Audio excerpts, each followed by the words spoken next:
Hello and welcome to the next playtesting session of Boardquest Tales of Liria, our upcoming board and video game set in the fantasy world of Liria. So there are four factions in this game, as you know, and today we're going to take a look at the Elves. The Elves play different than the other factions. In fact, all the factions play uniquely and differently. So let's jump right into this scenario that I prepared.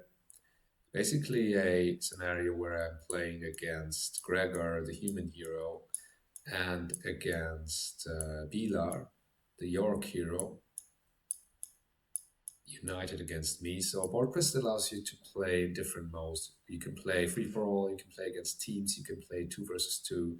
This is especially fun when you play with human players. So in our multiplayer, you will be able to explore these different game modes basically. So let's get started. Daria Nightshade is our elven hero here, and she's gonna get a little bit inspired. This is a skill that allows her to basically increase her attack and her damage. So this skeleton gets 3 damage this turn. I'm going to end my turn and let the human player play against his goblin warrior. This looks good to me. There's Bilar and the monsters attack back.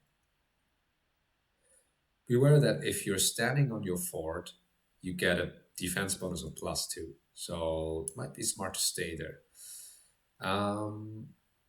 So the special thing about the elves is you can see I got some damage here, that they have some skills that let them interact with the environment.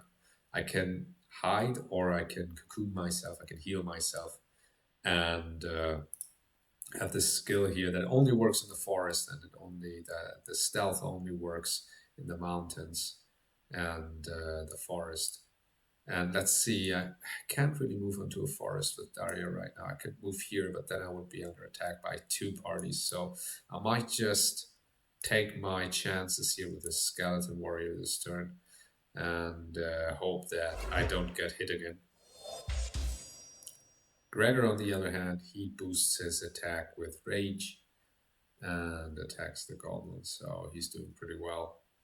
And we have Bilar, who's doing pretty well for himself as well against the Hippogriff. Yeah, I think we're gonna have some fallen monsters next turn. Now it's the monster turn, so I'm lucky. He missed me. That's what I was betting on. And yeah, the goblin hits this time, and also the Hippogriff. So let's see, we now have stealth, so I can use that to my advantage. I'm going to walk onto the mountains. I'm going to put the skill stealth on myself, which hides me from enemy attacks next turn, or this turn. And I'm going to get also a druid, I think. And I'm trying to attack this skeleton, but I missed.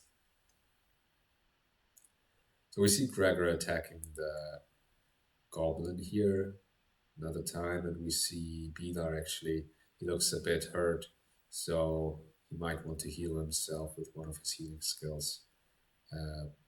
Healing ceremony, if he has it on hand, of course. Or he decides to make himself invulnerable with his soul bound.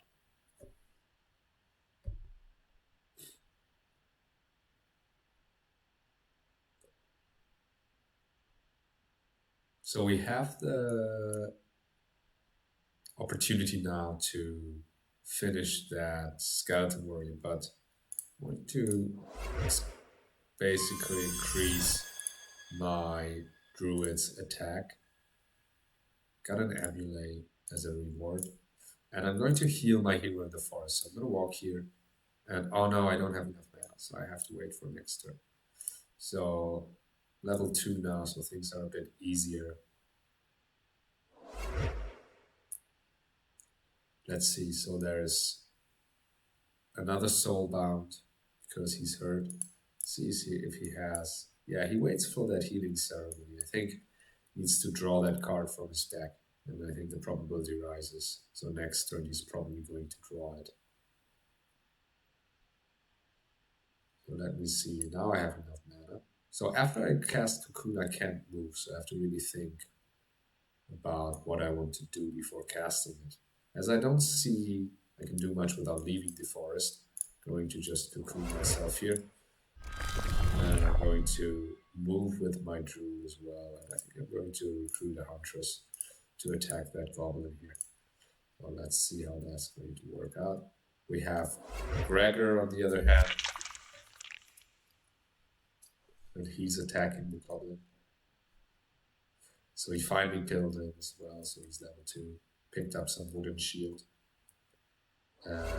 We have Pilar Crossjade finally getting this healing ceremony as I expected, and yeah, I think he's going to go for that spawn tile or fort next turn. Now it's the monster turn, and the goblin attacks, of course, my huntress. So let's see if I can retaliate. Going to go for this longbow. Unfortunately, Daria can't wear weapons because she's an arcane mage. So I'm going to have to pass that longbow to the druid, for example. He can equip it. And I'm going to also, I think, heal my druid here. And attack the goblin with my huntress. You see I'm poisoned, so at the end of my turn I'm going to get the poison damage. So poison is a status effect that lasts a certain amount of turns and basically gives you additional damage at the end of the turn. There are several of these status effects in the Boardquest, like poison, burn, confusion, that do different things. Okay, that was pretty interesting. So Vidar decided to attack that dragon. Balthazar is not to be messed with, so he's the one of the most powerful monsters in the game. So what I'm going to do here next is I think I'm going to use my healing nova to heal up my huntress. I'm going to upgrade her. And now, yeah, I think I have had a good turn. So I think next turn we can finish that goblin finally.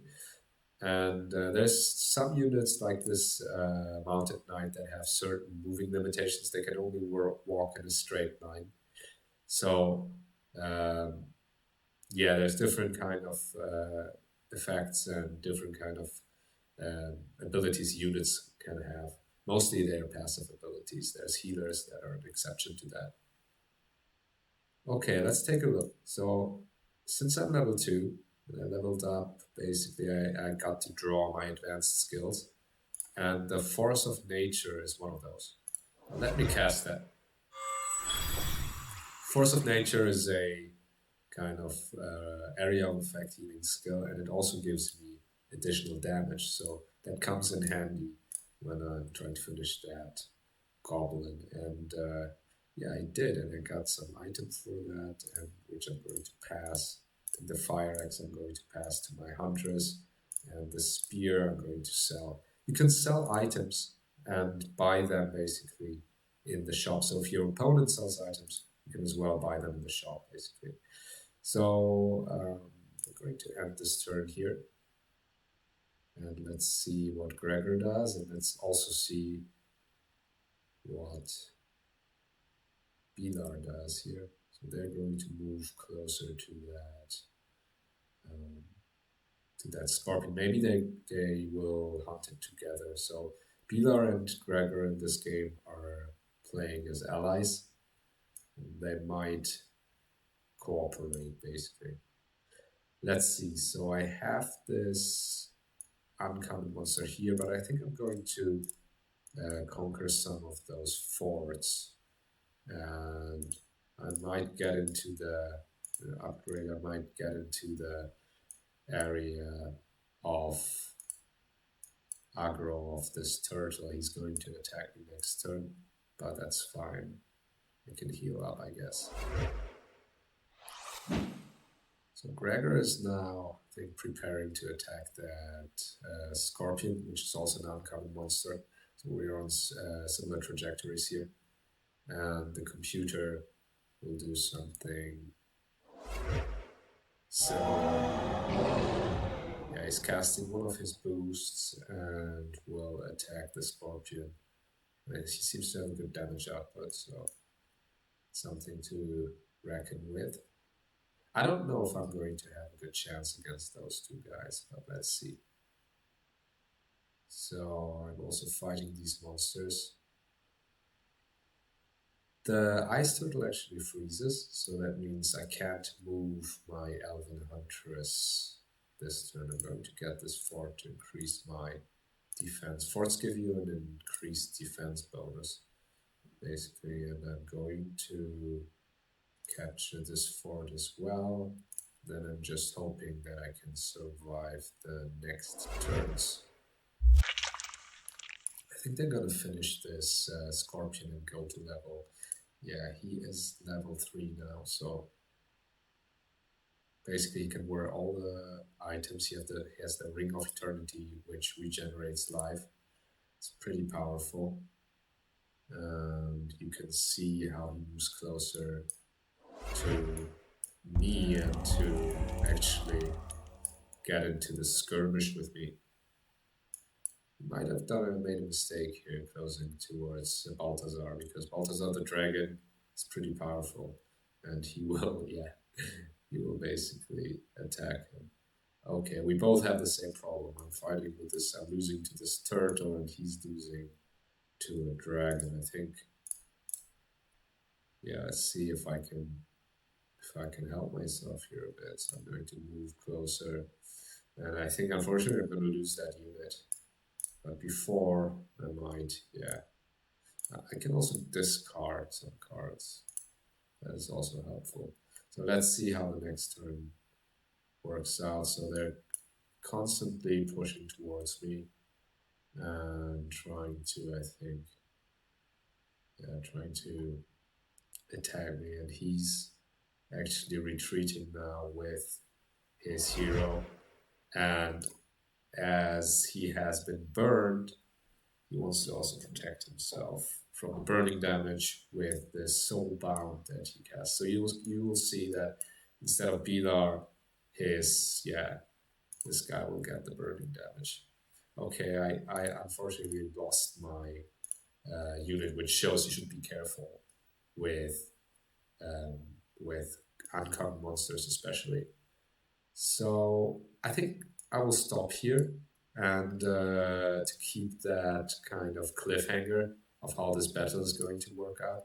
And yeah, I think you got a good idea of how elves work in Tales of Lyria. And I hope you enjoyed this video. Please subscribe to our channel and also to our Boardquest mailing list on rhymersware.com, where you can get a free demo once we start the Kickstarter campaign. Thanks everybody and have a nice day.